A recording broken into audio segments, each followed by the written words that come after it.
ലേവ്യരുടെ പുസ്തകം 10-ാം അധ്യായം 8 മുതലുള്ള തിരുവചനം. ലേവ്യർ 10:8.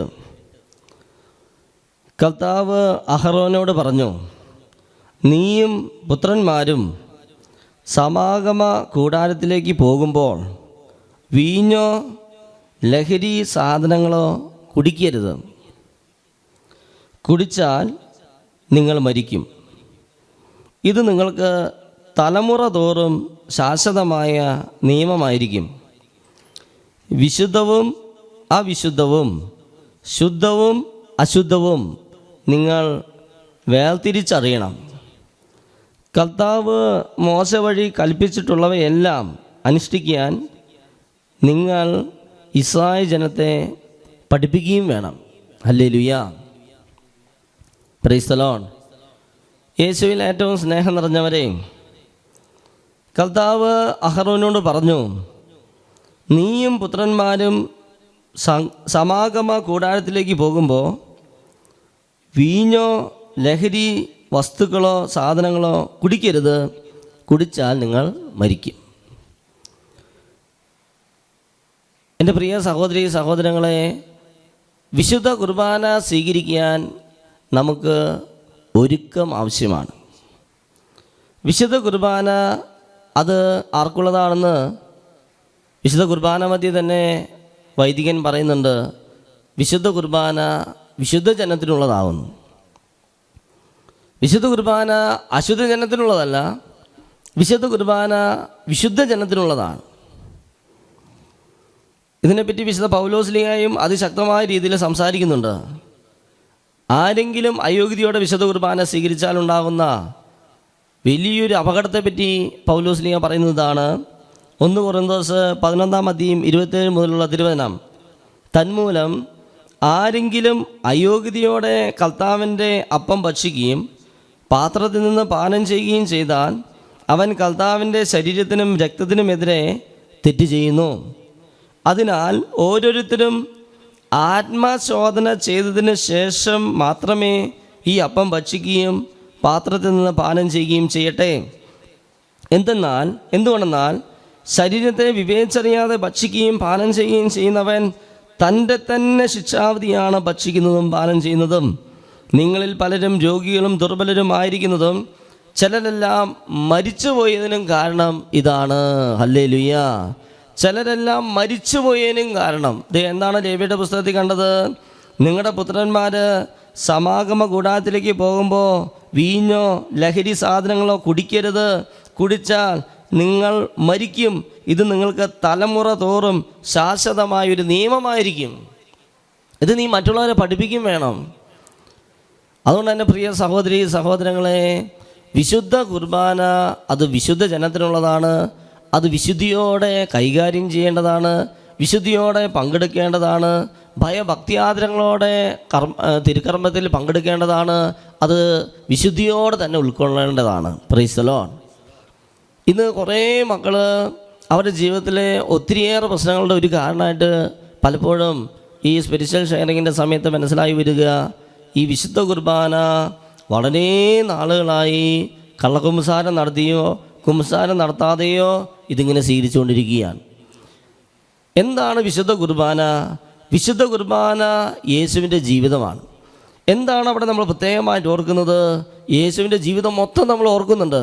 അതിന് ഏറ്റവും പ്രധാനപ്പെട്ട ചില സംഭവങ്ങളാണ് യേശുവിൻ്റെ പാടുപീടുകൾ, യേശുവിൻ്റെ സാക്രിഫൈസ്, യേശുവിൻ്റെ ബലി, യേശുവിൻ്റെ പീഡാസഹനം, മരണം, അതിദാരുണമായ പീഡാസഹനം, തുടർന്നുള്ള അവൻ്റെ മരണം, ഉത്ഥാനം.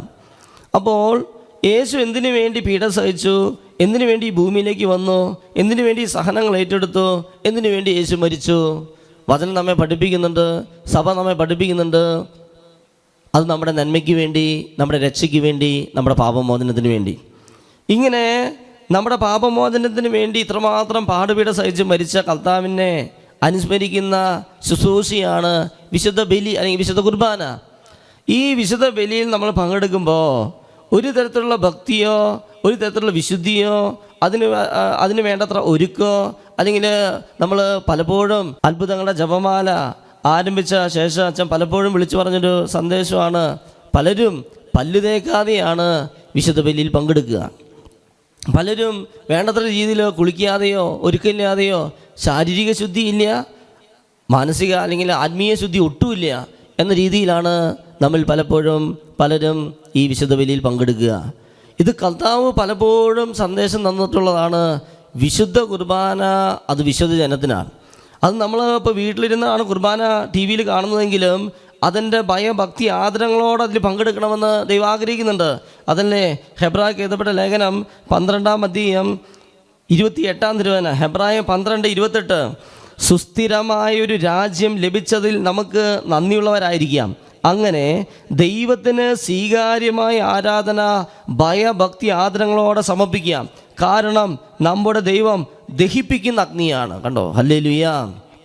ദൈവത്തിന് സ്വീകാര്യമായ ആരാധന അത് ഭയഭക്തി ആദരങ്ങളോടെ സമർപ്പിക്കാം. അതിന് തൊട്ടുമുമ്പത്തെ വചനം കണ്ടോ, സുസ്ഥിരമായൊരു രാജ്യം ലഭിച്ചതിൽ നമുക്ക് നന്ദിയുള്ളവരായിരിക്കാം.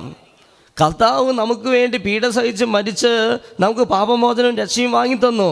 അതിൽ നന്ദിയുള്ളവരായിരിക്കാം ഈ വിശുദ്ധ കുർബാന ചെല്ലുമ്പോൾ. അതല്ലേ വിശുദ്ധ കുർബാന ലാറ്റിൻ റൈറ്റിൽ യൂക്രിസ്റ്റ് എന്നാണ് പറയുക. യൂക്രിസ്റ്റ് എന്ന് വെച്ചിട്ടുണ്ടെങ്കിൽ നന്ദി പ്രകാശനം, താങ്ക്സ് ഗിവിങ്. ഇത് നന്ദി പ്രകാശനം കൂടിയാണ്. ഈ സുസ്ഥിരമായൊരു രാജ്യം, ദൈവരാജ്യം നമുക്ക് ദൈവം വാങ്ങിത്തന്നതിൽ, കർത്താവ് തന്നെ പീഡാസഹനത്തിലൂടെ വാങ്ങിത്തന്നതിൽ നമുക്ക് നന്ദിയുള്ളവരായിരിക്കാം. അപ്പോൾ ഈ വിശുദ്ധ കുർബാന എന്ന് വെച്ചാൽ അതൊരു നന്ദിയുടെ ഒരു ശുശ്രൂഷയാണ്. നന്ദി നിറഞ്ഞൊരു ഹൃദയത്തോടെ വേണം അതിൽ പങ്കെടുക്കാൻ. പിന്നെ എങ്ങനെയാണ് പങ്കെടുക്കേണ്ടത്? അടുത്ത വചനം പറയുകയാണ്, ദൈവത്തിന് സ്വീകാര്യമായ ആരാധന, ഏറ്റവും വലിയ ആരാധന ഏതാണ്? വിശുദ്ധ കുർബാന. ഈ ആരാധന എങ്ങനെ പങ്കെടുക്കണം? ഭയഭക്തി ആദരങ്ങളോടെ പങ്കെടുത്ത് സമർപ്പിക്കണം. കണ്ടോ, ഭയഭക്തി ആദരങ്ങളോടെ, നന്ദിയോടെ ബലിയർപ്പിക്കണം, ഭയത്തോടെ ബലിയർപ്പിക്കണം, ഭക്തിയോടെ ബലിയർപ്പിക്കണം. ഇത് ദൈവം ആഗ്രഹിക്കുന്നുണ്ട്. കാരണം എന്താ? അവസാനം പറയാ, നമ്മുടെ ദൈവം ദഹിപ്പിക്കുന്ന അഗ്നിയാണ്. നീ ഭയപ്പെടണം ദൈവത്തെ. കർത്താവ് ഇതുപോലെ കണ്ടമാനം പീഡ സഹിച്ച് മരിച്ച് നമുക്ക് രക്ഷ വാങ്ങിത്തന്ന ഈ ശുശ്രൂഷയിൽ പങ്കെടുക്കുമ്പോൾ നീ പല്ല് തേക്കാതെയും നീ ശരിയായി കുളിക്കാതെയും നീ ഒന്ന് നന്നായി ഹൃദയം തുറന്ന് കുമ്പസാരിക്കാതെയും ഒരുക്കമില്ലാതെയാണ് ഇതിൽ പങ്കെടുക്കുന്നതെങ്കിൽ കർത്താവിൻ്റെ ആ പാടുപീഡകളെ നമ്മൾ അപമാനിക്കുകയാണ് ചെയ്യുന്നത്. അത് നീ പരിഹസിക്കുകയാണ് ചെയ്യുന്നത്. അതിനെ നമ്മൾ കളിയാക്കുകയാണ് ചെയ്യുന്നത്. ഇതിന് നമ്മൾ ഒരു വിലയും കൊടുക്കുന്നില്ല. മനസ്സിലായോ? ഒരു വിലയും നമ്മൾ വിശുദ്ധ ബലിക്ക് കൊടുക്കുന്നില്ല. കർത്താവ് എന്തുമാത്രം പീഡ സഹിച്ചിട്ട് നമുക്ക് വേണ്ടി മരിച്ചു, ഈ പാപമോചനം നേടിത്തന്നു. ഈ ശുശ്രൂഷയിൽ പങ്കെടുക്കുമ്പോൾ പൗലോസ്ലീഹ എന്താ പറയുക? പൗലോസ്ലീഹ പറയുകയാണ്, തന്മൂലം ആരെങ്കിലും ഈ ശുശ്രൂഷയിൽ പങ്കെടുക്കുമ്പോൾ ആ വ്യക്തി ഓരോരുത്തരും ആത്മശോധന ചെയ്യണം. പേഴ്സണൽ റിഫ്ലക്ഷൻ വേണം അവിടെ. ആത്മശോധന ചെയ്യണം.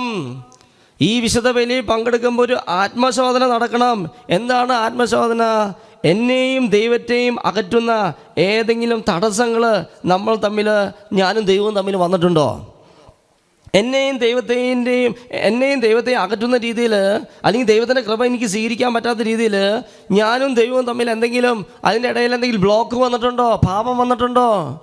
നീ ശുശ്രൂഷയിൽ പങ്കെടുക്കുമ്പോൾ, വിശുദ്ധ ബലിയിൽ പങ്കെടുക്കുമ്പോൾ ഒന്ന് ആത്മശോധന ചെയ്യണം. പൗലോസ്ലീഹ പറയുക, വിശുദ്ധ ബലിയിൽ പങ്കെടുക്കുമ്പോൾ ഓരോരുത്തരും ആത്മശോധന ചെയ്തിട്ട് വേണം ഈ പരിശുദ്ധ ബലിയിൽ പങ്കെടുക്കാനായിട്ട്. ആത്മശോധന. നീ വേണ്ടത്ര ഒരുക്കത്തോടെയാണോ ഈ വിശുദ്ധ ബലിയിൽ പങ്കെടുക്കുന്നത്? അതിനുള്ള വിശുദ്ധിയുണ്ടോ? അതിനുള്ള ശാരീരിക ശുദ്ധിയുണ്ടോ? അതിനുവേണ്ടി പ്രാർത്ഥിച്ചൊരുങ്ങിയിട്ടുണ്ടോ? അതിനെ പറ്റി മനസ്സിലെ പാപത്തെ പറ്റി അനുദപിച്ചിട്ടുണ്ടോ? ഒരു ഒരുക്കത്തോടെയാണോ ഈ ബലി നീ പങ്കെടുക്കുക? അങ്ങനെ അല്ലെങ്കിൽ അത് കർത്താവിൻ്റെ ഈ പീഡാസഹനത്തെ, മരണത്തെ, കർത്താവിനെ നമ്മൾ പുച്ഛിക്കുകയാണ്, കളിയാക്കുകയാണ്, പരിഹസിക്കുകയാണ് യേശുവിൻ്റെ ഈ ഒരു ശുശ്രൂഷയെ, അല്ലെങ്കിൽ ഈ വിശുദ്ധ കുർബാനയെ. ഹല്ലേലൂയ.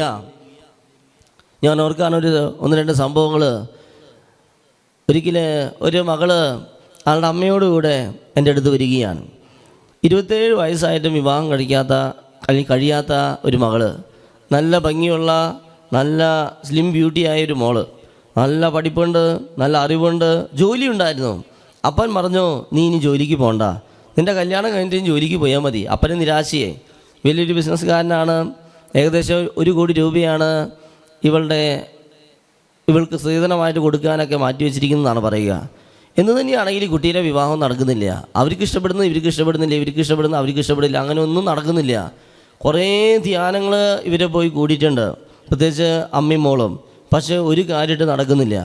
അങ്ങനെയാണ് ആരോ പറഞ്ഞു കേട്ട് എന്നെ കാണാനായിട്ട് വന്നിരുന്ന് ഈ മകൾക്ക് വേണ്ടി പ്രാർത്ഥിച്ചപ്പോൾ പെട്ടെന്ന് ശക്തമായ തിന്മയുടെ സാന്നിധ്യം, അതായത് കുമ്പസാരിച്ചിട്ട് വളരെ വർഷങ്ങളായി എന്നുള്ളൊരു ബോധ്യമാണ് കർത്താവ് തരിക. ഞാൻ മകളോട് ചോദിച്ചു, എത്ര കാലമായി കുമ്പസാരിച്ചിട്ട്? ആ മകൾ പറഞ്ഞു, ഈ ഒരാഴ്ചയായിട്ടുള്ള അച്ഛൻ കുമ്പസാരിച്ചു, 5 ദിവസമായിട്ടുള്ള കുമ്പസാരിച്ചിട്ട്. അപ്പോൾ ഞാൻ ചോദിച്ചു, ഉള്ളു തുറന്ന് കുമ്പസാരിക്കാറുണ്ടോ? ആ മകൾ പറഞ്ഞു, ഉവ്വ് അച്ഛാ, ഞാൻ ഒത്തിരി നന്നായി കുമ്പസാരിക്കുന്ന ആളാണ്. പണ്ടേ മുതൽ എനിക്കൊരു ശീലമുണ്ട്, എല്ലാ ശനിയും ഞായറും ഞാൻ പള്ളിയിൽ പോകും. ശനിയാഴ്ച നിത്യസഹായ മാതാവിൻ്റെ ദിവസമല്ലേ, അന്ന് അച്ഛന്മാർ പള്ളിയിൽ കുമ്പസാരിക്കാനിരിക്കുമ്പോൾ ഞാൻ ഓടിപ്പോയി കുമ്പസാരിക്കും. അങ്ങനെ ഒരു ശീലം എനിക്ക് പണ്ടേ മുതലുള്ളതാണ്, ഇതുവരെ ഞാൻ നഷ്ടപ്പെടുത്തിയിട്ടില്ല. അതുകൊണ്ട് എപ്പോഴും കുമ്പസാരിക്കും. പിന്നെ സ്ഥിരം ധ്യാനത്തിന് വരും, താമസമുള്ള ധ്യാനങ്ങൾക്ക് പോകും. അങ്ങനെ പ്രാർത്ഥനയും പള്ളിക്കായിട്ട് ജീവിക്കുന്ന ഒരു അമ്മയും മോളും. പക്ഷെ അപ്പൻ അങ്ങനെയൊന്നുമല്ല, അപ്പനിൽ വലിയ തടസ്സമൊന്നുമില്ല. പക്ഷേ ഇപ്പോൾ തടസ്സമായി തുടങ്ങി. കാരണം എന്താ, അതിൽ നിന്ന് നിരാശ വരാൻ തുടങ്ങി. അദ്ദേഹം പറഞ്ഞു, ഇതുപോലെ പള്ളിയിൽ പോയി പ്രാർത്ഥിച്ചു ഇതൊക്കെ ചെയ്തിട്ട് നിൻ്റെ കല്യാണം നടക്കുന്നില്ല. അപ്പോൾ അദ്ദേഹത്തിന് നിരാശയായി. അപ്പോൾ അദ്ദേഹം ഇങ്ങനെ പറഞ്ഞു, നിന്നെ ഞാൻ ഇങ്ങനെ ഒരു ജോലി ഇല്ലാത്ത ആളായാലും ഞാൻ കെട്ടിച്ചു കൊടുക്കും. കാരണം എന്താ, 1 കോടി സ്ത്രീധനം ഞാൻ കൊടുക്കുന്നുണ്ട്, അതിൻ്റെ പലിശയ്ക്കൊക്കെ ജീവിക്കാനായിട്ട് സാധിക്കും. ഇങ്ങനെയൊക്കെ ഈ അപ്പൻ പറഞ്ഞുകൊണ്ടിരിക്കുകയാണ്. അപ്പോൾ അതിൻ്റെ അമ്മ എന്നോട് പറഞ്ഞ, അച്ഛാ എങ്ങനെയാണ് ഒരു ജോലി ഇല്ലാത്ത ആൾക്കാർക്ക് ഈ മോളങ്ങനെ കെട്ടിച്ചു കൊടുക്കുക? ഇവളിപ്പോൾ നീ ജോലിക്ക് പോകണ്ട, ഇതിലൊരു തീരുമാനമായിട്ട് പോയാൽ മതി എന്ന് അപ്പം ഇങ്ങനെ ദേഷ്യപ്പെട്ടിരിക്കുകയാണ്. അപ്പോൾ ഞാൻ ആ മകൾക്ക് പറഞ്ഞു, മോളെ നീ നന്നായി സംസാരിക്കാറുണ്ടോ? അവൾ പറഞ്ഞു, നന്നായി സംസാരിക്കാറുണ്ട്. അമ്മയെ മാറ്റിയിരുത്തി ഈ മകൾക്ക് വേണ്ടി ഞാൻ നന്നായി പ്രാർത്ഥിച്ചു. ഞാൻ കുത്തിയിരുന്ന് പ്രാർത്ഥിച്ചു. കാരണം എനിക്ക് മനസ്സിലായി, പരിശുദ്ധാത്മാവ് നല്ല ബോധ്യം തന്നു, ഈ മകൾ ഏറ്റുപറയാത്ത ഏതൊക്കെയോ പാപമേഖലകൾ കെടുക്കുന്നുണ്ട്.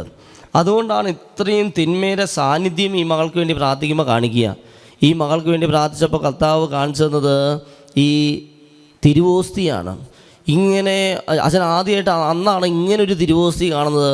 അത്രയും പ്രകാശപൂരിതമായ രീതിയിൽ അപ്പത്തിൻ്റെ രൂപത്തിലുള്ള ഈശോയെ ഇങ്ങനെ ദർശനത്തിൽ കർത്താവ് കാണിക്കുകയാണ്. അപ്പം ഞാൻ കർത്താവിനോട് ഇങ്ങനെ ചോദിച്ചു, കർത്താവേ, ഈ അപ്പവും അല്ലെങ്കിൽ ഈ വിശുദ്ധ കുർബാനയും ഈ പെൺകുട്ടി തമ്മിൽ എന്ത് ബന്ധമുണ്ട്? ഇവളുടെ വിവാഹ തടസ്സം തമ്മിൽ എന്ത് ബന്ധമുണ്ട്? ഇങ്ങനെ ചോദിക്കുകയാണ്. ഉടനെ ഒരു സ്വരം കർത്താവ് ചെവിട്ടിൽ കേൾപ്പിച്ചു.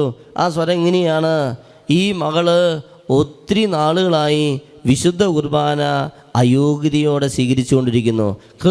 ഒരു സ്വരം, ഒരു വ്യക്തി വന്ന് ചെവിട്ടിൽ പറയുന്നത് പോലെ, ഇത് ഊഹിച്ച് ആലോചിച്ച് കണ്ടുപിടിക്കുന്നതല്ല, ഒരു സ്വരം ഈ ചെവിട്ടിൽ കേൾക്കുകയാണ്.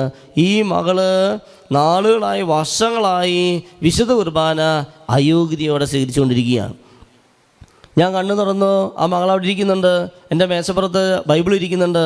ഞാൻ ബൈബിൾ എടുത്ത് ഈശോയുടെ ഇങ്ങനെ മനസ്സിൽ പറഞ്ഞു, കർത്താവ് കിട്ടിയ സന്ദേശം ശരിയാണെങ്കിൽ എനിക്ക് വചനത്തിലൂടെ ഒരു തെളിവ് തന്നെ എന്ന് പറഞ്ഞിട്ട് വചനം അല്ലെങ്കിൽ ബൈബിൾ ഒരൊറ്റ തുറക്കലാണ്.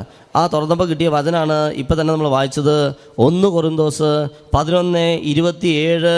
തന്മൂലം ആരെങ്കിലും അയോഗ്യതയോടെ കർത്താവിൻ്റെ അപ്പം ഭക്ഷിക്കുകയും പാത്രത്തിൽ നിന്ന് പാനം ചെയ്യുകയും ചെയ്താൽ അവൻ കർത്താവിൻ്റെ ശരീരത്തിനും രക്തത്തിനുമെതിരെ തെറ്റ് ചെയ്യുന്നു.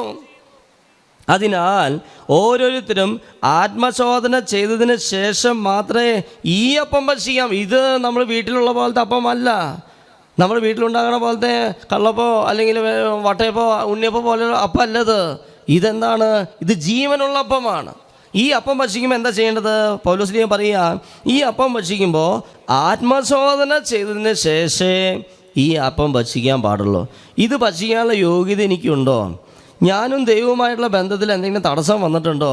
ദൈവത്തിന് ഇഷ്ടപ്പെട്ട പ്രവൃത്തിയാണോ ഞാൻ ചെയ്തുകൊണ്ടിരിക്കുന്നത്? ഒരു റിഫ്ലക്ഷൻ, ഒരു ആത്മശോധന, ഒരു ചിന്ത നമ്മുടെ മനസ്സിലുണ്ടാവണം. എന്നിട്ട് വേണം അതിനുള്ള യോഗ്യത ഉണ്ടെങ്കിൽ ഈ പാത്രം ഭക്ഷിക്കുകയും പാനം ചെയ്യുകയും ചെയ്യട്ടെ.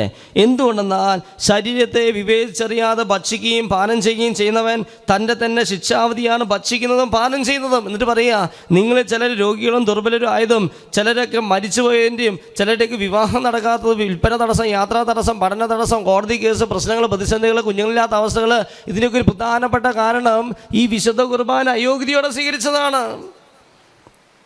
അതല്ലേ ലേവ്യരുടെ പുസ്തകത്തിൽ പറഞ്ഞേ, നീ സമാഗ കൂടാരത്തിൽ പോകുമ്പോൾ മദ്യപിച്ച് പോകരുത്. അങ്ങനെ പോയി കഴിഞ്ഞാൽ നിങ്ങൾ മരിക്കും. ഇത് ശാശ്വതമായ നിയമമാണ്. നീ നിൻ്റെ തലമുറകൾക്ക് അറിയിക്കണം. ഈ അടുത്തൊരു മനുഷ്യൻ വന്നിരിക്കുക, അദ്ദേഹത്തിൻ്റെ വയറ്റിൽ വലിയൊരു രോഗമാണ്. 71 വയസ്സുള്ളൊരു മകൻ. എന്തുകൊണ്ടാണ്? കാരണം അദ്ദേഹം എന്നും വിശുദ്ധ കുർബാനയ്ക്ക് പോകും, എന്നും വിശുദ്ധ കുർബാന സ്വീകരിക്കും, ഒപ്പം തന്നെ എന്നും മദ്യപിക്കും, എന്നും വിശുദ്ധ കുർബാന കാണും, എന്നും വിശുദ്ധ കുർബാന സ്വീകരിക്കും. ഒരിക്കൽ പോലും അദ്ദേഹം കുമ്പസാരിക്കാറില്ല. വർഷത്തിൽ ഒരിക്കലൊക്കെ കുമ്പസാരിക്കും. അത് ആവശ്യം വന്നു കഴിഞ്ഞാൽ ചിലപ്പോൾ അങ്ങനെ ഈ മറ്റേ നോമ്പുകാലൊക്കെ വരുമ്പോൾ ഈസ്റ്ററിൻ്റെ സമയത്തുള്ള കുമ്പസാര സമയത്ത് അദ്ദേഹം ഒരു ഒഴുക്കമടലൊരു കുമ്പസാരുണ്ട്. അതാണ് ഈ കുർബാന സ്വീകരിച്ച് അദ്ദേഹത്തിൻ്റെ വയറ്റിൽ വലിയൊരു മാരക രോഗം വന്ന് അദ്ദേഹം മരിച്ചു. കണ്ടോ? നീ മദ്യപിച്ചിട്ടാണോ വിശുദ്ധ കുർബാന സ്വീകരിക്കാൻ പോകുന്നത്? ഇത് കർത്താവിനെ അവഹേളിക്കുകയല്ലേ? ഇത് കർത്താവിനെ അവഹേളിക്കുന്നതിന് തുല്യമാണ്. വിശുദ്ധ കുർബാനയെ അവഹേളിക്കുന്നതിന് തുല്യമാണ്. ഒരു ഭയഭക്തിയോ ബഹുമാനോ ഒന്നുമില്ലാതെ, ഒരു ഒരുക്കില്ലാത്ത, ശാരീരികമായ ഒരുക്കില്ല, ശുദ്ധിയില്ല, ആത്മീയമായിട്ട് ഒരുക്കില്ല, ശുദ്ധിയില്ല, അങ്ങനെ ചിരിച്ചും കളിച്ചും ഇങ്ങനെ ഒരു ഒഴുക്ക് മട്ടിലുള്ള നമ്മുടെ വിശുദ്ധ കുർബാനയും കുർബാന സ്വീകരണവും അർപ്പണവും അത് നിൻ്റെ കുടുംബത്തിന് വലിയൊരു നാശം കൊണ്ടുവന്ന് വയ്ക്കുന്നത് പരിശുദ്ധാത്മാവ് ദൈവം വെളിപ്പെടുത്തുകയാണ്. ഞാൻ ആ മകളോട് ചോദിച്ചോ, മോളിങ്ങനെ വിശുദ്ധ കുർബാന അയോഗ്യതയോടെ സ്വീകരിച്ചിട്ടുണ്ടോ? അവൾ പറഞ്ഞു, ഇല്ല അച്ഛാ, ഒരിക്കലും ഇല്ല. ഞാൻ എപ്പോഴും കുർബാന യോഗ്യതയോടെ തന്നെ സ്വീകരിക്കാറുള്ളൂ. കുമ്പസാരിച്ചാൽ മാത്രമേ ഞാൻ കുർബാന സ്വീകരിക്കുള്ളൂ. അപ്പോൾ ഞാൻ ഉള്ളു തുറന്ന്, നീ കുമ്പസാരിച്ചിട്ടുണ്ടോ? കള്ളക്കുമ്പസാരാണോ നടത്താറ്? അവൾ പറഞ്ഞു, ഇല്ലില്ല, ഒരിക്കലും ഇല്ല അച്ഛാ. ഞാൻ പറഞ്ഞല്ലോ, ഞാൻ സ്ഥിരം കുമ്പസാരിക്കുന്ന ആളാണ്. പണ്ടേ പോലെ ആ ശീലം എനിക്കുണ്ട്. അപ്പോൾ കുമ്പസാരിക്കാറുണ്ട്. അത് നിർബന്ധമായിട്ട് ആൾക്കുറപ്പാണ്, ഞാൻ കുമ്പസാരിക്കാറുണ്ട്. ഞാൻ അപ്പോൾ വീണ്ടും ചോദിച്ചു, അല്ല മോളെ, ഒന്ന് ചിന്തിച്ച് നോക്കിയേ, നീ ഏതെങ്കിലും പാപങ്ങളങ്ങനെ പറയാത്തതങ്ങനെ നിനക്ക് ഓർമ്മയിൽ വരുന്നുണ്ടോ? അപ്പോൾ അവൾ വീണ്ടും പറഞ്ഞു, ഇല്ല അച്ഛാ, ഞാൻ അങ്ങനത്തെ ഒരു പാപം മറച്ചു വെച്ച് ഇതുവരെ കുമ്പസാരിച്ചിട്ടില്ല. എന്നിട്ട് ആ കുട്ടി ഇങ്ങനെ ഒന്ന് നിന്നിട്ട് ഒന്ന് പോസ് ചെയ്തിട്ട് എന്നോട് പറഞ്ഞു, പിന്നെ ഒരു കാര്യമുണ്ട്, അതാണോ ഇനി അച്ഛൻ ഉദ്ദേശിക്കുന്നതെന്ന് എനിക്കറിയില്ല എന്ന് പറഞ്ഞു. അപ്പോൾ ഞാൻ ചെയ്ത കാര്യം, ആ മകൾ പറഞ്ഞു, അതാണ് ഞാൻ ഡിഗ്രിക്ക് പഠിക്കുമ്പോൾ, കണ്ടോ, ഇപ്പോൾ 27 വയസ്സ്, ഡിഗ്രിക്ക് പഠിക്കുമ്പോൾ 17-12 വയസ്സ്, ആ സമയത്ത് ഞാനൊരു ഹോസ്റ്റലിൽ നിന്നിട്ടാണ് പഠിച്ചത്. അപ്പോൾ എൻ്റെ വീട്ടിൽ നിന്ന് പോയി വരാനുള്ള ദൂരമുള്ളൂ. പക്ഷേ ഞാനിങ്ങനെ കൂടുതൽ പഠിക്കാനുള്ള ഇതുകൊണ്ടും ഈ യാത്ര ചെയ്ത് ക്ഷീണം വരണ്ടെന്നുള്ള കരുതികൊണ്ടും ഞാൻ ഹോസ്റ്റലിൽ നിന്നിട്ടാണ് പഠിച്ചത്. അങ്ങനെ ഹോസ്റ്റലിൽ നിന്ന് കോളേജിൽ ഡിഗ്രിക്ക് പഠിക്കുമ്പോൾ ഞാൻ ഇടയ്ക്കിടയ്ക്ക് എന്തെങ്കിലും മുടക്കമൊക്കെ വരുമ്പോൾ വീട്ടിലേക്ക് പോകാമെന്നിട്ട് പോകും. വീട്ടിലേക്കല്ല പോകാം, ഞാൻ പ്രേമിക്കുന്ന ഒരു പയ്യനുണ്ട് എൻ്റെ ഇടവകയിൽ തന്നെ, അവൻ്റെ വീട്ടിലേക്ക് പോകും പകൽ സമയത്ത്. അങ്ങനെ പകൽ സമയത്ത് ഈ വാർഡനോട് പറഞ്ഞ് ഇവൻ്റെ വീട്ടിലേക്ക് പോയി അവൻ്റെ അപ്പനമ്മയും ഇല്ലാത്ത സമയത്ത് അവിടെ നിന്ന് വർത്താനം പറഞ്ഞ് കാലത്ത് ചെന്നിട്ട് വൈകിട്ടൊരു 4 മണിയോടുകൂടി അവൻ്റെ അപ്പനമ്മയ്ക്ക് തിരിച്ചു വരുന്നതോടുകൂടി ഈ മകൾ തിരിച്ചു വരും. അങ്ങനെ ഏകദേശം ഒരു 2.5-3 വർഷം ഇവള് ഈ ഒരു കാര്യം ആരും അറിയാതെ ചെയ്തുകൊണ്ടിരുന്നു. അത് വീട്ടുകാരറിഞ്ഞില്ല, കൂട്ടുകാരറിഞ്ഞില്ല, ആരും അറിഞ്ഞില്ല. അപ്പോൾ എന്താണ് ചെയ്യുക? ഈ ഒരു പോക്കിൽ ചെയ്യാത്ത ഒരു തെറ്റുമില്ല, അതുപോലെ പാപം ചെയ്യും. 2 പേരും, ഈ പെൺകുട്ടി ആൺകുട്ടിയും ചെയ്യാത്ത രീതികളും പോക്കുകളും വഴികളും അഥവാ അത്രമാത്രം പാപം ചെയ്തിട്ടുള്ള മക്കൾ 2 പേര്. ഇവളെന്ത് ചെയ്യും? ഈ പാപം ചെയ്തെല്ലാം തിരിച്ചു വന്നതിന് ശേഷം ഇവളുടെ മനസ്സിൽ ഒരു ചിന്ത, പാപം ചെയ്തിട്ടുണ്ടല്ലോ, എന്നാൽ ശരി കുമ്പസാരിക്കാൻ പോവാം. അങ്ങനെ എല്ലാ ആഴ്ചയും കുമ്പസാരിക്കുന്ന ആളായതുകൊണ്ട് ശനിയാഴ്ച കുമ്പസാരിക്കാനായിട്ട് പോകും. അങ്ങനെ കുമ്പസാരിക്കാനായിട്ട് വരിയിൽ അച്ഛൻ്റെ ഈ കുമ്പസാരത്തിൻ്റെ വരിയിൽ നിൽക്കുമ്പോൾ പെട്ടെന്ന് ഇവളുടെ മനസ്സിൽ ഇവൾ പറയാം, എൻ്റെ മനസ്സിലൊരു ചിന്ത, എന്തിനിപ്പോൾ ഇതൊക്കെ കുമ്പസാരിക്കുന്നത്? കാരണം ഞാൻ ഈ ഡിഗ്രി പഠനം കഴിഞ്ഞാൽ ഇവനെ വിവാഹം കഴിക്കും, അവൻ എന്നെ വിവാഹം കഴിക്കും, ഞാൻ അവൻ്റെ ഭാര്യയും അവൻ എൻ്റെ ഭർത്താവായി തീരും. അപ്പോൾ വിവാഹത്തിന് ശേഷം ചെയ്യേണ്ട ഒരു കാര്യം മുന്നേ ചെയ്തുകൊണ്ട് ഇപ്പോൾ എന്തൊരു കുഴപ്പം? അതൊരു തെറ്റുള്ള കാര്യമല്ല. ഇനി ഞാൻ വേറൊരാളെയാണ് ചെയ്യുന്നതെങ്കിൽ ഓക്കെ, പക്ഷെ അല്ല, ഞാൻ ഇവനെ മാത്രമേ കേട്ടുള്ളൂ, അവൻ എന്നെ മാത്രമേ കേട്ടുള്ളൂ, ഞങ്ങൾ അത്രയും വിശ്വസ്തരാണ്. ഇങ്ങനെ ചിന്തിച്ചിട്ട് ഈ മകൾ എന്ത് ചെയ്യും? കുമ്പസാരിക്കുമ്പോൾ ഈ പാപം പറയില്ല, ബാക്കി എല്ലാ പാപങ്ങളും പറയും. പക്ഷേ ഈ വലിയ പാപം അത് അവൾ മറച്ചു വയ്ക്കും. അതിനത് പറയേണ്ട ആവശ്യമില്ല.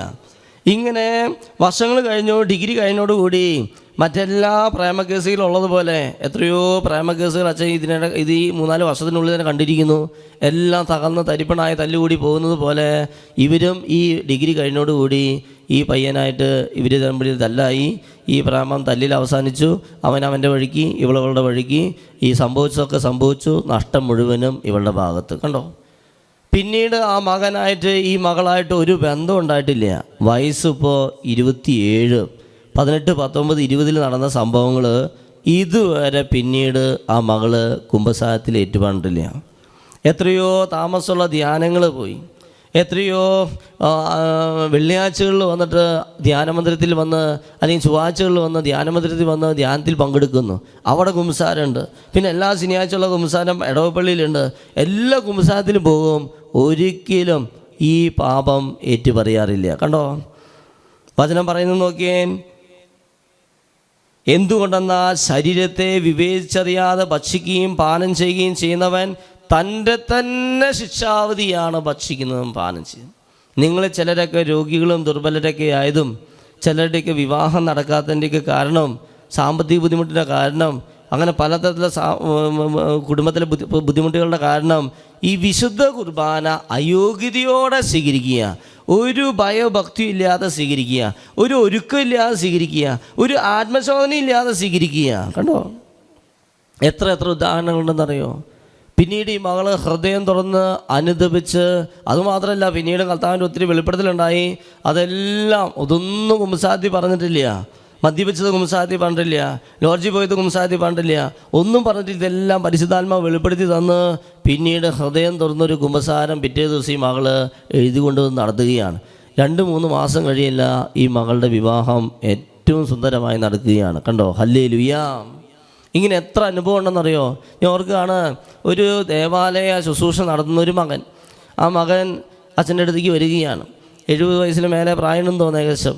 ആ സഹോദരൻ വന്നു. ആ സഹോദരൻ വെറുതെ, അദ്ദേഹത്തിന് പ്രത്യേകം അച്ഛനെ പറ്റി കാര്യമായിട്ടൊന്നും അറിയില്ല. അവിടെ ഇരുന്ന ആൾക്കാരെ ഞാൻ പ്രാർത്ഥിച്ചു കൊടുക്കുന്നത് കണ്ട് ജസ്റ്റ് ഒരു പ്രാർത്ഥനാ സഹായം ചോദിക്കാൻ വേണ്ടി മാത്രമാണ് അദ്ദേഹം അവിടെ വന്നത്. അദ്ദേഹം ഇങ്ങനെ വരി നിന്ന് ഇങ്ങനെ വന്ന് എൻ്റെ അടുത്തെത്തി. അപ്പോൾ ചോദിച്ചു, എന്തിനു വേണ്ടിയിട്ടാണ് അച്ഛൻ പ്രാർത്ഥിക്കേണ്ടത്? അപ്പോൾ ആ മകൻ പറഞ്ഞു, അച്ഛാ എൻ്റെ മോന് ഇപ്പോൾ 30 വയസ്സായി, അവനിതുവരെ ജോലി കിട്ടിയിട്ടില്ല എന്നാണ് പറയുക. അപ്പോൾ ഞാൻ ചോദിച്ചാൽ അവൻ്റെ വിവാഹം കഴിഞ്ഞോ? അച്ഛൻ എന്തീ പറയുന്നത്? 30 ജോലി ഇല്ലാത്ത ആൾക്ക് എവിടുന്ന് വിവാഹം കഴിക്കാൻ പറ്റാനാ? വിവാഹം നടന്നിട്ടില്ല അച്ഛാ. അപ്പോൾ 3 പ്രാവശ്യം, ഇപ്പോൾ 3ാമത്തെ പ്രാവശ്യം ഞങ്ങളുടെ വിസിറ്റ് മിസ്സിക്ക് ഗൾഫിൽ പോയിരിക്കണേ, ഒരു കാര്യമായിട്ട് നടന്നിട്ടില്ല. ഇപ്പോൾ അന്വേഷിച്ചുകൊണ്ടിരിക്കുകയാണ്. വലിയൊരു സങ്കടമാണ്. പിന്നെ ആരൊക്കെയുണ്ട്? പിന്നെ എനിക്ക് 2 മക്കളാണ്. ഇവൻ മൂത്തത്. രണ്ടാമത്തെ ഒരു മകനുണ്ട്. അവൻ ഇപ്പോൾ +2 പഠിക്കണം. അപ്പോൾ ഞാൻ ചോദിച്ചു, +2, രണ്ടാമത്തവൻ +2, മറ്റവൻ 30 വയസ്സ്. അപ്പോൾ ഇതെങ്ങനെ ഇത്രയും വലിയൊരു വ്യത്യാസം, ഏജ് വ്യത്യാസം ഇങ്ങനെ വരാൻ കാരണം എന്താ? അപ്പോൾ അദ്ദേഹം പറഞ്ഞു, അച്ഛൻ ഞങ്ങളിങ്ങനെ പുറത്തായിരുന്നു, കേരളത്തിന് പുറത്തൊരു സ്ഥലത്തായിരുന്നു. ആ സ്ഥലത്തായിരുന്നപ്പോൾ എൻ്റെ ഭാര്യ നേഴ്സാണ്. അപ്പോൾ ഞങ്ങൾ പിന്നീട് അവിടുന്ന് നേഴ്സായിട്ട് പിന്നെ കുവൈറ്റിൽ അവൾക്ക് ജോലി കിട്ടി. അവളങ്ങനെ ഗൾഫിൽ പോയി. പിന്നീട് വർഷങ്ങൾക്ക് ശേഷം വന്നപ്പോഴാണ് 2ാമത്തെ കുട്ടി ഉണ്ടായത്. ആദ്യത്തെ കുട്ടി ആദ്യം ഉണ്ടായി. അപ്പോൾ അതിൻ്റെ ആ ഗ്യാപ്പാണ് വന്നത്. ഓക്കെ, ശരി. ഇത്രയും പറഞ്ഞു കഴിഞ്ഞപ്പോൾ ഇവൻ്റെ ജോലി തടസ്സത്തെ സമർപ്പിച്ച് ഞാൻ അല്പസമയം ഒന്ന് പ്രാർത്ഥിക്കാൻ തുടങ്ങി. പ്രാർത്ഥിച്ചു നോക്കി, പെട്ടെന്നൊരു പ്രേരണ മനസ്സിൽ വന്നു, ഇങ്ങനെ അബോർഷൻ ചെയ്തിട്ടുണ്ട്. അപ്പോൾ ഞാൻ പെട്ടെന്ന് ആ മനുഷ്യൻ ചോദിച്ചു, സഹോദര അബോർഷൻ ചെയ്തിട്ടുണ്ടോ? ഇങ്ങനെ ചോദിക്കുകയല്ല, ഈ മനുഷ്യൻ്റെ ഒറ്റ ഞെട്ടലാണ്. ശരിക്കും അദ്ദേഹം ഒന്ന് ഞെട്ടിത്തെരിച്ചു. അദ്ദേഹം സ്വപ്നത്തിൽ പോലും കരുതിയില്ല ഇങ്ങനൊരു ചോദ്യം വരുന്നത്. അദ്ദേഹം വെറുതെ പ്രാർത്ഥനാ സഹായം ചോദിച്ച് പോകാമെന്ന് കരുതി വന്ന മനുഷ്യനാണ്. ഇത് ചോദിച്ചു ഒറ്റ ഞെട്ടലാണ്. ഇദ്ദേഹം അങ്ങോട്ട് വിയർക്കാൻ തുടങ്ങി. ഇദ്ദേഹം ആകെ പരിഭ്രമിക്കാൻ തുടങ്ങി. ഒന്നും മിണ്ടുന്നില്ല കുറച്ച് സമയത്തേക്ക്. ഞാൻ ചോദിച്ചു, സംഭവിച്ചിട്ടുണ്ടെങ്കിൽ സംഭവിച്ചു എന്ന് പറയുക. അദ്ദേഹം പറഞ്ഞു, ഊവച്ച എന്ന് പറഞ്ഞു. പെട്ടെന്ന് ആത്മാവ് തന്ന പ്രേരണ അനുസരിച്ച് ഇങ്ങനെയാണ് ഞാൻ അടുത്ത ചോദ്യം ചോദിക്കുക, എത്രാം മാസമാണ് ഇത് ചെയ്തത്? എത്രാം മാസത്തിലാണ് അബോർഷൻ ചെയ്തത്? ഉടനെ ഈ സഹോദരൻ പറഞ്ഞു, 7ാം മാസമാണ് അബോർഷൻ ചെയ്തത്. 7ാം മാസം. മനസ്സിലായോ? കൊച്ചു പ്രസവിക്കാറായി തുടങ്ങി, അത് പുറത്തു വരാറായി തുടങ്ങി. 7ാം മാസം. 7ാം മാസമോ?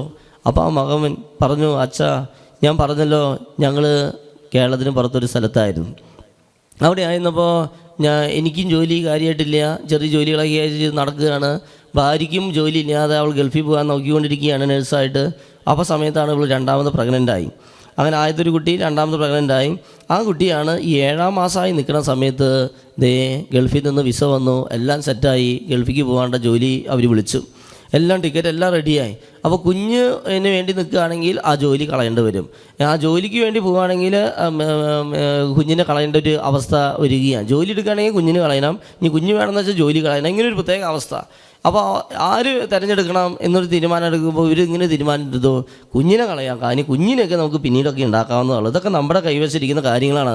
ഇതൊക്കെ നമ്മൾ ഒരു സമയം വെച്ച് അതുണ്ടാക്കി കഴിഞ്ഞാൽ അതുണ്ടാവുക, വേണ്ടെന്ന് വെച്ചാൽ വേണ്ടെന്ന് വെച്ചു, ഇത്രയേ ഉള്ളൂ. മക്കൾ ദൈവത്തിൻ്റെ ദാനമാണെന്ന് അവർക്ക് ബോധ്യം വരുന്നില്ല. എന്ത് ചെയ്തോ? ഈ 7ാം മാസം എത്തിയ കുഞ്ഞിനെ ഇവർ കളഞ്ഞ് ഈ മകള് അങ്ങനെ ഗൾഫിലേക്ക് ജോലിക്ക് പോയി. അങ്ങനെ വർഷങ്ങൾക്ക് ശേഷം തിരിച്ചു വന്നു. അതിനുശേഷം രണ്ടാമതൊരു കുട്ടി ഉണ്ടായി. അതാണ് ഈ +2 പഠിക്കുന്ന മകനെന്ന് പറഞ്ഞത്. കണ്ടോ? ഞാൻ ചോദിച്ചു, ഇത് എപ്പോഴെങ്കിലും ഇത് കുമ്പസാരത്തിൽ ഏറ്റു പറഞ്ഞ് അനുദപിക്കുകയോ ഇതിന് വേണ്ടത്ര രീതിയിലുള്ള പാപപരിഹാരം ചെയ്യുകയോ ചെയ്തിട്ടുണ്ടോ? ആ പാവം പറഞ്ഞു, ഇല്ല, ഒരിക്കലും ഇതിനെപ്പറ്റി പറഞ്ഞിട്ടില്ല. വീണ്ടും പ്രാർത്ഥിച്ചപ്പോൾ ഈ മകൻ ഒത്തിരിയേറെ 1-ാം പ്രമാണത്തിൻ്റെ മേഖലകൾ, പല ഹൈന്ദവ ആചാരങ്ങളും അനുഷ്ഠാനങ്ങളും അങ്ങനെ അറിവില്ലാത്ത കാലത്ത് ചെയ്തു പോയി അത്രമാത്രം തെറ്റുകൾ. ഇതൊന്നും ഈ ഒരു ശുശ്രൂഷകനായ വ്യക്തി, ദേവാലയത്തിൽ ശുശ്രൂഷ ചെയ്യുന്ന മകൻ ഒരു സ്ഥലത്തും പറഞ്ഞിട്ടില്ല. ഞാൻ പറഞ്ഞു, നല്ലൊരു കുമ്പസാരം നടത്ത്, ആ നിത്യാരാധന കേന്ദ്രത്തിൽ പോയിരിക്കാൻ പറഞ്ഞു. അദ്ദേഹം അവിടെ പോയിരുന്നു. അങ്ങനെ നന്നായി പ്രാർത്ഥിച്ചൊരുങ്ങി ആ മനുഷ്യൻ കുമ്പസാരിക്കാൻ ഒരുങ്ങി വന്നു.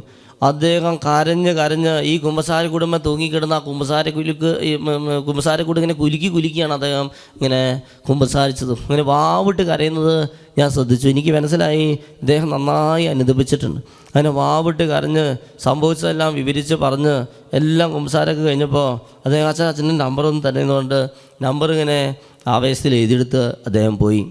അങ്ങനെ പോയി. അന്ന് രാത്രി ഒരു 9:30 സമയത്ത് ഞങ്ങൾ അച്ഛന്മാരെല്ലാവരും ഭക്ഷണം കഴിച്ചുകൊണ്ടിരിക്കുമ്പോൾ ഒരു ഫോൺ വരികയാണ്. ഞാൻ ഫോൺ എടുത്തപ്പോൾ ഈ മനുഷ്യനാണ്. അദ്ദേഹം പറഞ്ഞു, അച്ഛാ ഇത് കാലത്ത് അച്ഛനെ അവിടെ കാണാൻ വന്ന ഇന്ന വ്യക്തിയാണെന്ന് പറഞ്ഞു. എന്നിട്ട് പറഞ്ഞു, അച്ഛൻ വലിയൊരു സന്തോഷ വാർത്തയുണ്ട്. അച്ഛനോട് ഞാൻ പറഞ്ഞല്ലേ, എൻ്റെ മൂത്ത മകൻ എത്ര പ്രാവശ്യം പരിശ്രമിച്ചതാണ് ഒരു ജോലി കിട്ടാൻ വേണ്ടി ഗൾഫിൽ. പക്ഷേ ദേ അച്ഛൻ്റെ അടുത്ത് കുമ്പസാരിച്ച് ഇതെല്ലാം ഏറ്റു പറഞ്ഞ് വന്നപ്പോൾ ഇപ്പം തന്നെ അവൻ്റെ ഫോൺ വന്നിരിക്കുകയാണ് ഗൾഫിൽ നിന്ന്. അവനൊരു പെർമനൻ്റായി സ്ഥിരമായൊരു ജോലി ദൈവം ഒരുക്കി കൊടുത്തിരിക്കുകയാണ്. ഹല്ലേലൂയാ. ഏറ്റുപറയാത്ത പാപങ്ങൾ അത് തടസ്സമായി നിൽക്കും. നമ്മൾ നന്നായിട്ട് ഒരുക്കമില്ലാതെയാണ് കുർബാന സ്വീകരിക്കുന്നതെങ്കിൽ അത് നിൻ്റെ തന്നെ ശിക്ഷാവധിയാണ് നീ ഭക്ഷിക്കുന്നതും പാനം ചെയ്തു. ഇന്ന് സാത്താൻ ചെയ്യുന്ന വലിയൊരു മറ്റൊരു മേഖല ഇതാണ്. അച്ഛൻ ഈ ദിവസങ്ങളിൽ പല സാത്താൻ്റെ ചില രീതികൾ ഞാൻ പല രീതിയിൽ പറഞ്ഞു പോയി. സാത്താൻ്റെ മറ്റൊരു രീതിയാണ്, ദൈവമക്കളെ നശിപ്പിക്കാൻ സാത്താൻ തിരഞ്ഞെടുക്കുന്ന ഒരു രീതിയാണ് കുമ്പസാരിക്കാതെ, ഉള്ളു തുറന്ന് ഹൃദയം തുറന്ന് കുമ്പസാരിക്കാതെ കള്ളക്കുമ്പസാരം നടത്തിയിട്ട് അല്ലെങ്കിൽ കുമ്പസാരിക്കാതെ ഈ വിശുദ്ധ കുർബാന സ്വീകരിക്കാൻ ഈ പിശാച് മനുഷ്യമക്കളെ, ദൈവമക്കളെ പ്രോത്സാഹിപ്പിച്ചുകൊണ്ടിരിക്കുകയാണ്. കുമ്പസാരമൊന്നും ആവശ്യമൊന്നുമില്ല. അതൊക്കെ അത്രമാത്രം വലിയ പാപങ്ങളൊക്കെ ചെയ്താൽ മാത്രം അങ്ങനെ സാഹചര്യം. അപ്പോൾ അതൊന്നും ആവശ്യമൊന്നുമില്ല, അതൊന്നും ആവശ്യമേ ഇല്ല, ഇങ്ങനെ ചിന്തിച്ചിരിക്കുകയാണ്. ഈ ശുശ്രൂഷയ്ക്ക് വേണ്ടി ഇതിൽ പങ്കെടുക്കുന്നവർക്ക് വേണ്ടി പ്രാർത്ഥിച്ചൊരുങ്ങുമ്പോൾ എത്രയോ പ്രാവശ്യം അച്ഛവിടുന്ന് വിളിച്ചു പറഞ്ഞു, കുമ്പസാരിക്ക്, അനുദപിക്ക്, കുമ്പസാരിക്ക്. ഉള്ളു തുറന്നൊരു കുമ്പസാരം ദൈവം ആഗ്രഹിക്കുന്നുണ്ട്. ഈ പാപം നിനക്ക് 1-1.5 തടസ്സമായി നിൽക്കും. ഒരുക്കമില്ലാത്ത കുർബാന സ്വീകരണം, കുർബാന അർപ്പണം അത് വലിയൊരു തിന്മയാണ്. അത് ദൈവത്തെ കളിയാക്കുന്നതിന് തുല്യമാണ്. വിശുദ്ധ കുർബാനയെ അധിക്ഷേപിക്കുന്നതിന് തുല്യമാണ്. ഒരു ഒരുക്കമില്ലാതെ ഈ കുർബാനയിൽ പങ്കെടുക്കുക. വിശുദ്ധ കുർബാന വിശുദ്ധ ജനത്തിനുള്ളതാണ്. അതുകൊണ്ടല്ലേ ഒരു കാലത്ത് മാധ്യമങ്ങളൊക്കെ പറഞ്ഞിരുന്നില്ലേ, കുമ്പസാരം നിരോധിക്കണം, ഇങ്ങനെയാണ് പറഞ്ഞിരുന്നത്. ഒരു കാലത്ത് മാധ്യമത്തിലൊക്കെ വളരെ ശക്തിയായിട്ട് വന്നിരുന്നു, കുമ്പസാരം നിരോധിക്കണം. എന്തുകൊണ്ടാണ് പിശാച് കുമ്പസാരം നിരോധിക്കണം എന്ന് പറഞ്ഞത്? കുർബാന നിരോധിക്കണം എന്ന് പറഞ്ഞില്ല, മാമോദിസം നിരോധിക്കണം എന്ന് പറഞ്ഞില്ല, വിവാഹം നിരോധിക്കണം എന്ന് പറഞ്ഞില്ല, വേറൊരു കുദാശ നിരോധിക്കണം എന്ന് പറഞ്ഞില്ല. നിരോധിക്കാൻ പറഞ്ഞ കുദാശ കുമ്പസാരമാണ്. മനസ്സിലായോ? എന്തുകൊണ്ടാണ് കുമ്പസാരത്തെ നിരോധിക്കണം എന്ന് പറഞ്ഞത്? അത് പിശാചിന് ഏറ്റവും പേടിയുള്ള കൂദാശ അത് കുമ്പസാരമാണ്. പിശാചിന് ഏറ്റവും നല്ല ഡെലിവറൻസിൻ്റെ കൂദാശ അത് കുമ്പസാരമാണ്. ഒരേ നാണയത്തിൻ്റെ 2 വശങ്ങളാണ് ഈ കുർബാനയും കുമ്പസാരം. അപ്പോൾ കുമ്പസാരിക്കാതെ നീ എങ്ങനെ കുർബാന സ്വീകരിക്കും? വിശുദ്ധ കുർബാനയുടെ ഏറ്റവും നല്ല ഒരുക്കം എന്ന് വെച്ചാൽ അതൊരു ഹൃദയം തുറന്നൊരു കുമ്പസാരമാണ്. വിശുദ്ധ കുർബാനയുടെ ഏറ്റവും നല്ല ഒരുക്കം എന്ന് വെച്ചാൽ അത് ഹൃദയം തുറന്നൊരു കുമ്പസാരമാണ്. അതിൽപ്പെട്ട് വേറെ ഒന്നുമില്ല. ഹൃദയം തുറന്നൊരു കുമ്പസാരം. പല ഒരുക്കങ്ങളെ പറ്റി സഭ പറയുന്നുണ്ട്. കുർബാനയ്ക്ക് മുമ്പ് 1 മണിക്കൂർ ഉപവസിക്കാൻ സഭ പഠിപ്പിക്കുന്നുണ്ട്. പ്രായമായവരെ പറ്റി അതിൽ ഉൾപ്പെടുത്തുന്നില്ല. എന്നാൽ ചെറുപ്പക്കാർ ആരോഗ്യമുള്ളവരും അല്ലെങ്കിൽ മരുന്ന് കഴിക്കാത്ത മക്കൾ ആരോഗ്യമുള്ളവർ വിശുദ്ധ കുർബാന സ്വീകരിക്കുന്നതിന് മുമ്പ് അത് ടി വിയിൽ കുർബാന കാണുകയാണെങ്കിലും ഉപവസിച്ച് പ്രാർത്ഥിച്ച് അല്ലെങ്കിൽ കുർബാനയ്ക്ക് മുമ്പ് ഒരു 10 മിനിറ്റ് സമയം പ്രാർത്ഥിച്ച് ഒരുങ്ങി അങ്ങനെ ഒരുക്കത്തോടെ വേണം ഈ വിശുദ്ധ ബലി അർപ്പിക്കാൻ. അല്ലാതെ നമ്മൾ ഒരു ഒരുക്കില്ലാതെ, അത് ശാരീരികമായി ഒരുക്കില്ല, ആത്മീയമായിട്ട് ഒരുക്കില്ല, ഒന്നുമില്ലാതെ ഈ കുർബാനയിൽ പങ്കെടുക്കുക അത് വളരെ ഡേഞ്ചറസ് ആണ്. പൗലോസ് പറയുക, നിന്റെ തന്നെ ശിക്ഷാവധി. കാരണം അത്രയും പരിശുദ്ധമായ തിരുകർമ്മമാണത്. ഇത് വളരെ പരിശുദ്ധമാണ്. അതല്ല, ഭയഭക്തിയാദരങ്ങളോടെ വേണം ഇത് അർപ്പിക്കാൻ. തോന്നിയ പോലെ അർപ്പിച്ചു കഴിഞ്ഞിട്ടുണ്ടെങ്കിൽ അത് നമുക്ക് തന്നെ ശിക്ഷാവിധി വരുത്തി വയ്ക്കും. അത് പിശാചിനറിയാം. അതുകൊണ്ടാണ് പിശാച് മനുഷ്യ മക്കളെ പ്രേരിപ്പിക്കുകയാണ്, അത് എല്ലാവരും സ്വീകരിക്കാം, എല്ലാവർക്കും സ്വീകരിക്കാം, ആർക്ക് സ്വീകരിച്ചാലും നിത്യജീവൻ കിട്ടും. ഇങ്ങനെ പറഞ്ഞിട്ട് പിശാച് കുമ്പസാരിക്കേണ്ട ആവശ്യമൊന്നുമില്ല, മാരപാപം ചെയ്താൽ മാത്രം കുമ്പസാരിച്ചാൽ മതി, അങ്ങനെ ശ്രദ്ധിക്കുകയേ വേണ്ട ആവശ്യമില്ല. ഇങ്ങനെയൊക്കെ പറഞ്ഞിട്ട് എത്ര പേർക്ക് കുമ്പസാരിക്കാൻ താല്പര്യമുണ്ട്? മനസ്സിലായോ? കുമ്പസാരിക്കാൻ ഭൂരിഭാഗം ജനത്തിനും മടിയാണ്. കാരണം എന്താ? അത് പിശാച് കൊടുക്കുന്നൊരു പ്രേരണയാണ് ഈ മടി. കുമ്പസാരിക്കാൻ മടി. കുർബാന സ്വീകരിക്കാൻ വലിയ മടിയില്ല, കുർബാനയിൽ പങ്കെടുക്കാൻ വലിയ മടിയില്ല, പക്ഷെ കുമ്പസാരിക്കാൻ ഭയങ്കര മടിയാണ്. അത് പിശാച് കൊടുക്കുന്നതാണ്. Praise the Lord. അതുകൊണ്ട് എൻ്റെ പ്രിയ സഹോദരങ്ങളെ മനസ്സിലാക്കുക, ഹൃദയം തുറന്നൊരു കുമ്പസാരം, അതാണ് ഈ കുർബാന സ്വീകരണത്തിൻ്റെ അല്ലെങ്കിൽ കുർബാന കാണുന്നതിൻ്റെ ഏറ്റവും നല്ല ഒരുക്കെന്ന് വെച്ചിട്ടുണ്ടെങ്കിൽ നല്ലൊരു കുമ്പസാരം. പിന്നെ ഒരു 10 മിനിറ്റ് മുന്നോ 15 മിനിറ്റ് മുമ്പോ പ്രാർത്ഥിച്ചൊരുങ്ങുക, അല്പസമയം സൈലൻ്റായിട്ടിരിക്കുക, അല്ലെങ്കിൽ ഒന്ന് കുളിച്ച് നന്നായിട്ട് വൃത്തിയിലും വെടുപ്പിലും വരിക. അങ്ങനെ ഹൃദയവും മനസ്സും ആത്മാവെല്ലാം ഒന്ന് ഒരുക്കത്തോടെ ഈ വിശുദ്ധ ബലിയിൽ പങ്കെടുക്കുമ്പോൾ പൗലോസ്നേഹം പറയുക, ഒരു ആത്മശോധന നടക്കുക, ഒരു റിഫ്ലക്ഷൻ, ഒരു ആത്മശോധന. ഞാനും ദൈവവുമായുള്ള ബന്ധം, അതിലെന്തെങ്കിലും കുറവുകളൊക്കെ വന്നിട്ടുണ്ടോ, പോരായ്മ വന്നിട്ടുണ്ടോ? അങ്ങനെ വേണം നീ കുർബാന സ്വീകരിക്കാൻ. ആ ഒരുക്കത്തോടെ കുർബാന സ്വീകരിക്കുമ്പോൾ അതിൻ്റെ അഭിഷേകം നിനക്ക് കിട്ടും. അല്ലെങ്കിൽ നിൻ്റെ തന്നെ ശിക്ഷാവധിയാണ് നീ ഭക്ഷിക്കുന്നതും പാനം ചെയ്യും. അതുകൊണ്ട് എൻ്റെ പ്രിയ സഹോദരങ്ങളെ, ശക്തമായൊരു തീരുമാനം എടുക്കുക. കർത്താവിന് സ്വീകാര്യമായ ആരാധന ഭയഭക്തി ആദരങ്ങളോടെ സമർപ്പിക്കാം. ഇരുകരങ്ങൾ ഉയർത്തിപ്പിടിച്ച് കർത്താവിൻ്റെ സന്നിധിയിൽ എഴുന്നേറ്റ് നിന്നുകൊണ്ട് നമുക്കൊന്ന് സ്തുതിച്ച് പ്രാർത്ഥിക്കാം. കർത്താവിന് സ്വീകാര്യമായ ആരാധന ഭയഭക്തി ആദരങ്ങളോടെ നമ്മൾ സമർപ്പിക്കാൻ പോവുകയാണ്. അതിനു മുമ്പുള്ള വചനം നമുക്ക് ഓർക്കാം. കർത്താവിന് നമ്മൾ നന്ദി പറഞ്ഞ് പ്രാർത്ഥിക്കുക. സുസ്ഥിരമായൊരു രാജ്യം അവിടുന്ന് നമുക്ക് തന്നതിനെ ഓർത്ത് നന്ദിയുള്ളവരായിരിക്കാം. ഇരുകരങ്ങൾ ഉയർത്തിപ്പിടിച്ചൊന്ന് സ്തുതിച്ചേൻ. ഹല്ലേലൂയ, ഹല്ലേലൂയ, ഹല്ലേലൂയ. സുസ്ഥിരമായൊരു രാജ്യം അവിടുന്ന് നമുക്ക് തന്നതിനെ ഓർത്ത് നന്ദിയുള്ളവരായി ഇരുകരങ്ങൾ ഉയർത്തി സ്തുതിച്ച് പ്രാർത്ഥിക്കുക. ഏറ്റവും വലിയ നന്ദിയുടെ കൂദാശ അത് വിശുദ്ധ കുർബാനയാണ്. ഏറ്റവും നല്ല ഭയഭക്തിയായ പരമായ ആരാധന അത് വിശുദ്ധ കുർബാനയാണ്. ഈ കുർബാനയിലേക്ക് നമ്മെ തന്നെ സമർപ്പിച്ചൊന്ന് സ്തുതിച്ചേൻ. ഹല്ലേലൂയ, ഹല്ലേലൂയ. ഇന്ന് ഇതേ സമയം ലോകം മുഴുവനും നടന്നുകൊണ്ടിരിക്കുന്ന പരിശുദ്ധ ബലിയോട് ചേർത്ത് നമ്മെ തന്നെ സമർപ്പിച്ചുകൊണ്ട് സ്തുതിച്ച് പ്രാർത്ഥിക്കുക. ഭയഭക്തി ആദരങ്ങളോടെ പ്രാർത്ഥിക്കുക. Hallelujah, hallelujah. എന്തെന്നാൽ നമ്മുടെ ദൈവം ദഹിപ്പിക്കുന്ന അഗ്നിയാണ്. എന്തെന്നാൽ നമ്മുടെ ദൈവം ദഹിപ്പിക്കുന്ന അഗ്നിയാണ്. സ്തുതിച്ച് പ്രാർത്ഥിച്ചേൻ. വേഗത സ്തുതിക്കുക, വേഗത സ്തുതിക്കുക. ഹല്ലേലൂയ, ഹല്ലേലൂയ, ഹല്ലേലൂയ, ഹല്ലേലൂയ, ഹല്ലേലൂയ. വിശുദ്ധ കുർബാന സ്വീകരിക്കാനും വിശുദ്ധ കുർബാനയിൽ പങ്കെടുക്കാനും ഒരുക്കം ആവശ്യമാണ്. നീ സമാഗമ കൂടാരത്തിൽ പോകുമ്പോ വീഞ്ഞോ മറ്റ് ലഹരി വസ്തുക്കളോ കഴിക്കരുത്. അങ്ങനെ കഴിച്ചാൽ നീ മരിക്കും. ഇത് ശാശ്വതമായൊരു നിയമമാണ്. ഇത് ശാശ്വതമായൊരു നിയമമാണ്. ഇത് നീ നിന്റെ പിൻതലമുറകളെ പഠിപ്പിക്കണം. ഹല്ലേലൂയ, ഹല്ലേലൂയ, ഹല്ലേലൂയ, ഹല്ലേലൂയ, ഹല്ലേലൂയ, ഹല്ലേലൂയ. സ്തുതിച്ച് പ്രാർത്ഥിക്കുക. ആത്മശോധന ചെയ്തതിനു ശേഷം മാത്രമേ ഈ അപ്പത്തിൽ നിന്ന് ഭക്ഷിക്കാൻ പാടുള്ളൂ. ഹല്ലേലൂയ, ഹല്ലേലൂയ, ഹല്ലേലൂയ. അല്ലെങ്കിൽ നിന്റെ തന്നെ ശിക്ഷാവധിയാ നീ ഭക്ഷിക്കുന്നതും പാനം ചെയ്യുന്നതും. ഇത് മനസ്സിലാക്കിക്കൊണ്ട് ഓരോ ദിവസവും വിശുദ്ധ ബലി അത് നീ പള്ളിയിൽ പോയി കണ്ടാലും വീട്ടിലിരുന്ന് കണ്ടാലും ടിവിയിലിരുന്ന് കണ്ടാലും ഭയഭക്തി ആദരങ്ങളോടെ കാണാൻ ശ്രമിക്കുക. ഇതാ നിന്റെ ദൈവം കുരിശിൽ തൂങ്ങി മരിച്ചത് നിന്റെ പാപമോചനത്തിന് വേണ്ടിയാണ്. നിന്റെ പാപമോചനത്തിന് വേണ്ടി ഈ ത്യാഗെടുത്ത് മരിച്ച കർത്താവിനെ നീ നിന്റെ അശുദ്ധമായ ബലി അർപ്പണത്തിലൂടെ അപമാനിക്കല്ലേ. ഇരു കരങ്ങൾ ഉയർത്തിപ്പിടിച്ച് യേശുവേ എന്ന് 3 പ്രാവശ്യം വിളിച്ച് യേശുവേ, യേശുവേ, ഈശോയേ